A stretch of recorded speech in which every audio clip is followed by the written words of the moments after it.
La loi est un régime familial de structuration et d'établissement que Dieu a donné à une famille appelée Israël pour faire de cette famille une nation mise à part, une nation sainte, une nation consacrée. Je peux encore le dire autrement, la loi est un régime familial que Dieu a donné à une famille appelée Israël pour le structurer et pour l'établir comme étant une nation parmi les nations sur la terre. Par contre, une nation sainte, une nation mise à part pour l'Éternel. Et dans la loi, vous entendrez parler généralement de 5 mots très forts. Il s'agit des préceptes, des ordres, des statuts, des ordonnances et des commandements. Et ces 5 mots, on peut les subdiviser en 3 familles. La première famille, ce sont les statuts. C'est ce qu'on appelle la loi cérémonielle, qui constituait les cérémonies ou encore les coutumes des enfants d'Israël. Ne mangez pas ceci, ne mangez cela. Comment faire les ablutions, comment faire le service, quels vêtements pour les sacrificateurs. Il ne faut pas toucher le sang, il faut faire ceci. Comment répandre le sang sous l'autel. Ce sont les coutumes des enfants d'Israël. C'est ce qu'on appelle la loi cérémonielle. En hébreu, on parle du hok ou le uka au pluriel. Et de l'autre côté, vous avez aussi ce qu'on appelle les ordonnances, les mistfatim. Les ordonnances, c'est la bonne conduite du peuple d'Israël. Je tiens à rappeler que les ordonnances n'est pas venu avec Moïse. Même bien avant Moïse, il y avait déjà la loi morale. C'est ce qu'on appelle les ordonnances, la loi morale. Ça existait déjà. Mais elle n'était pas cadrée dans un régime particulier. Et donc, c'est sous Moïse que les lois, la loi morale, les ordonnances, les mitfatim, ont été cadrées dans un régime particulier. Je vais en revenir pour expliquer le pourquoi ça a été cadré comme ceci. Et donc, vous avez la loi morale, les mitfatim. Et d'un côté, vous avez aussi la loi civile. En fait, la loi civile, la loi morale, parce que dans la loi morale, il y a les 10 commandements. Il y a les commandements, et dans la loi civile, on extrait les commandements. Donc, vous avez les statuts, vous avez les ordonnances, et vous avez les commandements. Et donc, on parlera des lois cérémonielles, la loi morale et la loi civile, et les commandements. Alors, le problème du régime, je parle du régime qui est venu avec Moïse. Le problème du régime qui est venu avec Moïse, c'est que, d'abord, premièrement, pour être parfait, pour être saint, il fallait obéir à toute la loi. Il fallait obéir à toute la loi. Et deuxième problème, c'est que ce régime est réservé aux enfants d'Israël. La loi était pour Israël. Donc c'était ce régime, la loi sous le régime était pour Israël. Alors que Dieu, il avait plusieurs autres enfants dans le monde. Dieu avait d'autres peuples dans le monde.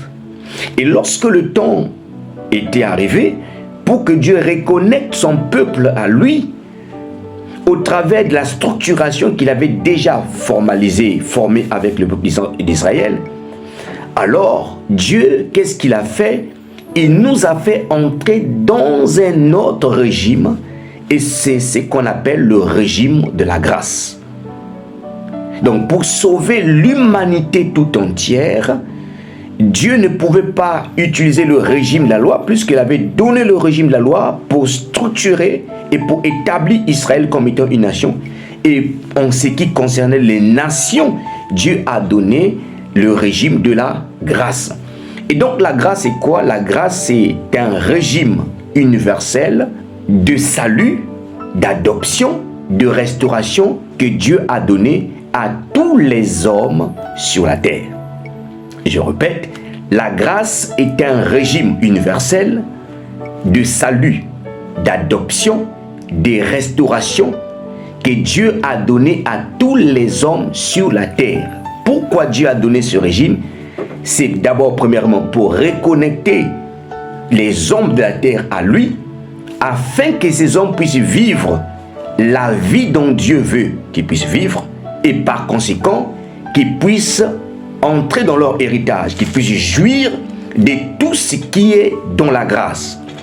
Parce que dans la grâce c'est comme une pièce de monnaie à double facette. Vous avez d'un côté les privilèges, les opportunités, les faveurs, vous avez le succès, et de l'autre côté vous avez la facette de la sanctification, la crainte de Dieu. Et c'est ce que nous dit le livre nous pouvons le voir dans le livre de Tite, chapitre 2, verset 1, à partir du verset 11, il est écrit « La grâce de Dieu, source de salut, a été manifestée à tous les hommes. » À tous les hommes. Et elle nous apprend à renoncer à l'impiété et au convoitisme mondain, afin de vivre dans le siècle présent, dans la justice. Oui, dans la justice, dans la paix, dans la joie. Donc la grâce a été manifestée à tous les hommes. À tous les hommes, la grâce a été manifestée. Donc, c'est un régime universel de salut, d'adoption, de restauration que Dieu a donné à tous les hommes pour leur connecter à lui, mais aussi pour que ces hommes-là, parce que la connexion a un but, c'est pour que ces hommes puissent vivre la vie que Dieu veut qu'ils puissent vivre. C'est ce que nous avons dit tout à l'heure, dans Tite chapitre 2 à partir du verset 11. La Tite chapitre 2 verset 11, la Bible dit ceci: elle nous apprend à renoncer à l'impiété et au convoitisme mondain et à vivre dans le siècle présent selon la sagesse, la justice et la piété. Voyez-vous? Donc, elle nous apprend à vivre la vie que Dieu veut que nous puissions vivre, et par conséquent, afin que nous puissions rentrer dans notre héritage. La loi, nous dit le livre de Jean, est venue avec Moïse. La grâce et la vérité est venue avec Jésus-Christ. Lorsque le Christ est venu, parce que c'est par Jésus que Dieu nous a introduit dans le régime de la grâce, lorsque Jésus est venu, il était en même temps l'accomplissement de la loi. Rappelez-vous, dans le Matthieu chapitre 5, à partir du verset 22, Jésus a dit: je ne suis pas venu abolir la loi, mais je suis venu l'accomplir. Jésus accomplit la loi, c'est-à-dire tout ce que les prophètes ont dit à son sujet, Jésus est venu l'accomplir. Et dans cet accomplissement, il y a eu en quelque sorte l'abrogation ou l'annulation de certaines choses. Par exemple, la loi cérémonielle n'est plus en vigueur sous le régime de la grâce. La loi cérémonielle. Nous n'avons plus à verser le sang des boucs et des taureaux. Nous ne sommes plus sujets, par exemple, sur les vêtements sacerdotaux. Dans le régime de la grâce, ce n'est plus une obligation. Je dirais aussi, ce n'est pas non plus un péché si un serviteur de Dieu, un pasteur, un prêtre, met un vêtement sacerdotal. Ce n'est pas non plus un péché, mais nous ne sommes plus sous ce régime-là. Donc nous ne sommes plus assujettis, nous ne sommes plus obligés de porter des grands signes religieux pour montrer que nous sommes serviteurs de Dieu. Mais je rappelle quand même que ce n'est pas non plus un péché si nous le mettons. Donc nous sommes sous le régime de la grâce. Nous ne sommes plus assujettis, nous ne sommes plus obligés à pratiquer la loi cérémonielle. Elle a été déjà accomplie par Christ. En ce qui concerne la loi morale et les commandements, elles ont été imbriquées dans ce qu'on appelle la loi de Christ. Elles ont été imbriquées, elles ont été incorporées dans la loi de Christ. La loi morale et une partie des commandements ont été imbriqués ou incorporés dans la loi de Christ. Quand je dis incorporé, je veux dire par là, c'est que nous pratiquons toujours la loi morale aujourd'hui. Nous pratiquons toujours la loi morale. Mais non plus sous le régime de Moïse, mais sous le régime de Christ. Sous la loi de Christ. Et la loi de Christ, c'est quoi? La loi de Christ, Galates chapitre 6, verset 22, dit que nous sommes sous la loi de Christ. La loi de Christ est la loi de l'amour. Rappelez-vous, Jésus a dit, aimez-vous les uns les autres, car c'est en cela qu'on reconnaîtra que vous êtes mes disciples. C'est la loi de l'amour. Et un jour, même les pharisiens lui posent la question, on dit, mais Rabbi, dis-nous quel est le plus grand de tous les commandements. Et Jésus rappelle les Shema Israël. Écoute Israël, le Seigneur notre Dieu est le seul Seigneur. Tu aimeras le Seigneur de tout ton cœur, de toute ton âme et de toute ta force. Le Shema Israël. Dans le livre de Deutéronome, chapitre 4. Donc Jésus dit que le plus grand commandement, c'est que tu aimeras le Seigneur ton Dieu de tout ton cœur, de ton âme et de ta force. Il dit, voici un second commandement qui ressemble à celui-ci. Il dit, tu aimeras ton prochain comme toi-même. Donc la loi de Christ, c'est la loi de l'amour d'un côté tu vas aimer Dieu et d'un côté tu aimes en fait ton prochain. C'est la loi de l'amour. Et lorsque même vous voyez, vous verrez, vous lisez, vous regardez les 10 commandements, vous allez voir que les 5 premiers commandements, les 10 principaux commandements, les 5 premiers concernent l'homme et les 5 derniers concernent Dieu. Et donc lorsque tu aimes ton prochain comme toi-même, tu es déjà en train d'accomplir la loi. Et lorsque tu aimes Dieu, tu es en train d'accomplir les 5 autres commandements.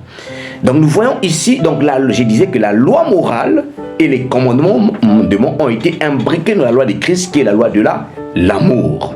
Donc, bien aimé dans le Seigneur, voilà un peu la petite pensée que j'aimerais vous partager en ce qui concerne la loi et la grâce. Nous sommes sous le régime de la grâce. Et le régime de la grâce ne signifie en aucun cas. Le régime de la grâce ne veut en aucun cas dire que nous sommes habilités à continuer à vivre notre vie de désordre. Non, le régime de la grâce nous apprend à renoncer à l'impiété, le mépris de la foi et au convoitisme mondain, les désirs excessifs de posséder les choses qui sont dans le monde, selon qu'il est écrit dans Tite, chapitre 2, à partir du verset 11. Maintenant, je vais terminer juste pour vous rappeler une chose. Donc, la grâce, c'est une pièce à 2 facettes. Vous avez l'autre facette, c'est les opportunités, les faveurs. Mais il ne faut pas se fier qu'aux faveurs et aux opportunités, au succès, à la réussite qui nous apporte la grâce. Parce que beaucoup se contentent de cette facette de la grâce. Voilà pourquoi même un homme, avant même que la grâce arrive, un homme très sage a dit « La grâce est trompeuse, mais la femme qui sera louée est celle qui craint l'Éternel. » Il s'agissait de Salomon. Quand on parle de la femme dans les Saintes Écritures, la femme est représentée par l'Église. L'Église, c'est toi et moi. Donc, la Bible dit ceci que l'Église, c'est-à-dire le chrétien, le croyant en Christ qui sera loué, qui c'est-à-dire que Dieu prendra plaisir, c'est celui qui craint l'Éternel, pas celui qui se contente de la grâce. Attention, je répète encore, la grâce est un régime, et c'est une pièce à double facette. Il y a la facette des opportunités, il y a la facette des faveurs, du succès, de la réussite, mais il y a la facette qui nous apprend à renoncer à l'impiété, au convoitisme mondain. Il y a la facette qui nous apprend à vivre dans ce monde présent, dans la piété, dans la justice, dans la droiture. Voyez-vous? Donc, les 2 facettes doivent marcher ensemble. Il faut marcher avec les 2 facettes. Il ne faut pas marcher, il faut pas prendre seulement une seule facette. Et donc, par là, je vais dire à quelqu'un que si, par exemple, vous êtes quelqu'un qui est très consacré à Dieu, si par exemple, vous êtes quelqu'un qui est très engagé à Dieu, vous êtes quelqu'un de pieux, et de l'autre côté, tout ce qui est opportunité, faveur, même dans les affaires, dans la vie courante, ça ne marche pas. Bien, mais tu peux chercher cette grâce, cette facette, c'est possible. Tu peux chercher cette facette-là. Et vice-versa aussi. Si tu as des opportunités, les choses vont bien, les affaires vont bien, mais tu as un problème de consécration, tu as un problème de piété, tu peux chercher aussi l'autre facette. Et c'est ce que nous dit l'apôtre Pierre dans 2 Pierre chapitre 1, verset 1. Chapitre 1, 2 Pierre chapitre 1, verset 1. L'apôtre Pierre dit ceci: Simon Pierre, serviteur et apôtre de Jésus-Christ, à tous ceux qui ont reçu la foi du même prix que la nôtre, par la justice de notre Dieu et Sauveur Jésus-Christ, que la grâce et la paix vous soient multipliées par la connaissance de Dieu et de notre Seigneur Jésus-Christ. Donc l'apôtre Pierre va révéler que la grâce peut croître, la grâce peut se multiplier, on peut multiplier sa grâce. On peut faire abonder sa grâce. On peut faire croître sa grâce. Oui, c'est possible. Puisque l'apôtre est en train de dire que la paix et la grâce vous soient multipliées par la connaissance. Mais cependant, il précise la clé. Qu'est-ce qui fait que ta grâce puisse croître? Qu'est-ce qui fait que ta grâce puisse éclore, puisse augmenter, puisse grandir? Qu'est-ce qui fait? C'est la connaissance de Dieu et de Jésus-Christ. Donc, je répète, la pièce de monnaie à double facette, une pièce à double facette, donc la facette des faveurs, des opportunités, la facette du succès, de la gloire, et la facette de la crainte de Dieu, la consécration, la piété. Si ta consécration elle est petite, sache que tu peux le faire grandir. Si tes opportunités, les faveurs, ton étoile, je ne sais pas, ne brille pas tôt, le ciel n'est pas trop ouvert, comme le terme qu'on utilise très souvent dans le jargon chrétien, le ciel ouvert, quelqu'un qui vit dans les opportunités, les portes ouvertes, tout ça, tout ce qu'il fait, ça lui réussit. Comme ce n'est pas trop au niveau top, tu peux aussi faire grandir cela. Et comment faire grandir cela? C'est la connaissance. La connaissance. C'est la connaissance qui va faire la différence. C'est la connaissance qui va permettre à ce que tu vas atteindre ces choses-là. La connaissance. Il faut connaître Jésus-Christ. Plus tu connais Jésus, plus tu découvres les secrets, plus, je parle de la connaissance révélationnelle, je parle du rhéma. Plus tu lis la Bible, plus tu vas avoir des rhémas, plus tu vas avoir des révélations. Et plus ça va t'ouvrir l'intelligence. Il faut connaître. Voilà pourquoi la Bible dit ceci. Faites tous vos efforts. Un peu plus bas, dans 2 Pierre chapitre 1, je crois à partir du verset 5, il dit faites tous vos efforts.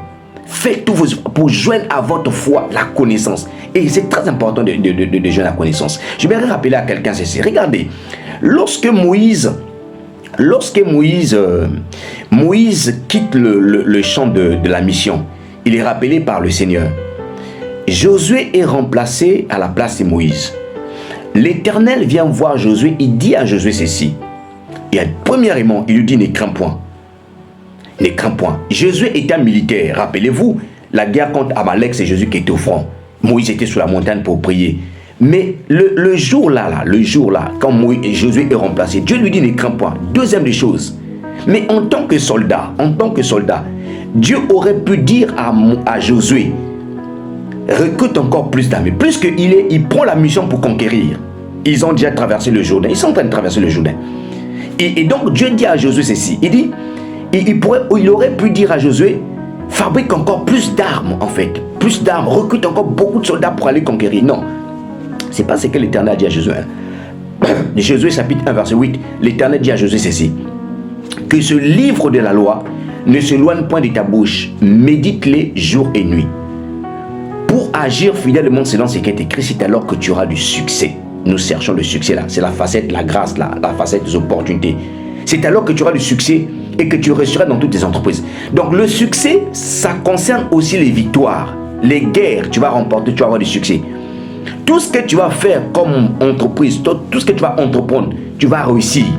Mais le secret, c'est quoi? Il a dit. C'est quoi? Il a dit que ce livre de la loi, la Torah, qu'il avait révélé à Moïse, les statuts, les ordonnances, la loi civile, la loi morale, la loi, les commandements, et que cela ne s'éloigne point de ta bouche, médite les jours et nuit, et agis fidèlement selon ce qui est écrit. C'est-à-dire, mets en pratique.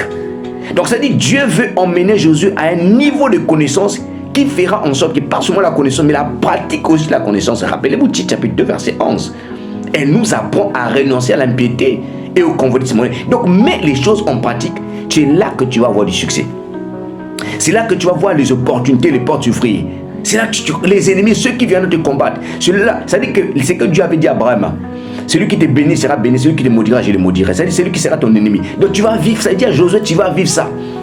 Tu remporteras des victoires. Tu vas avoir du succès dans tout ce que tu entreprendras. Aussi longtemps que tu mettras, tu agiras fidèlement selon ce qui est écrit. Donc, frères et sœurs dans le Seigneur, la clé, la grâce, n'oubliez pas, nous sommes sous le régime de la grâce. C'est une pièce à double facette. Il y a la facette des opportunités, des faveurs, des grâces, il y a des opportunités, du succès. Mais il y a aussi la facette de quoi? De la crainte de Dieu, de la piété, de la justice, l'intégrité. Ce sont les deux facettes. Nous devons marcher, naviguer dans les deux facettes. Donc, toi qui es en train d'écouter cette vidéo, je ne sais pas dans quelle facette tu opères plus, mais sache-le que s'il y a une des facettes que tu ne perds pas plus, tu peux le faire croître, tu peux le faire augmenter, tu peux le faire grandir, tu peux le multiplier par ce qu'on appelle la connaissance. Va encore chercher, va encore lire. D'ailleurs, le monde nous l'enseigne. La plupart des gens qui travaillent dans un secteur particulier, dans les métiers de main, qui se forment, ce sont des gens qui se donnent des opportunités. Et ce sont des gens parfois qui ont plus d'ouverture en termes d'augmentation de salaire, en termes de travail. Et même quand il y a des licenciements dans une entreprise, souvent on garde ceux qui ont des compétences, pas celui-là, celui qui a un seul métier, qui a des compétences. Donc c'est très important. Tu es maçon et tu as commencé la maçonnerie dans les années 90, si tu n'apprends pas les nouveautés de la maçonnerie dans les années 2000, 2024, tu es encore un peu loin. Tu es informaticien, si tu n'actualises pas en fait tes connaissances en informatique, tu vas développer sur des outils parfois qui sont obsolètes, qui ne sont plus adéquats par rapport à notre marché. Donc là, il faut augmenter la connaissance. La Bible dit, mon peuple périt par faute de connaissance. La connaissance de Christ, la connaissance de Dieu, bien-aimé, fera en sorte que lorsque tu connais, tu pratiques, fera en sorte que ta grâce va augmenter, va se multiplier. Christ croissait en grâce, en stature et en connaissance. Christ croissait. Donc, ce n'est pas un péché, mais ce n'est pas impossible que vous et moi, que nous puissions croître en grâce. En tout cas, que Dieu vous bénisse, que Dieu vous bénisse richement et abondamment, et à très vite pour une prochaine vidéo. Shalom, shalom.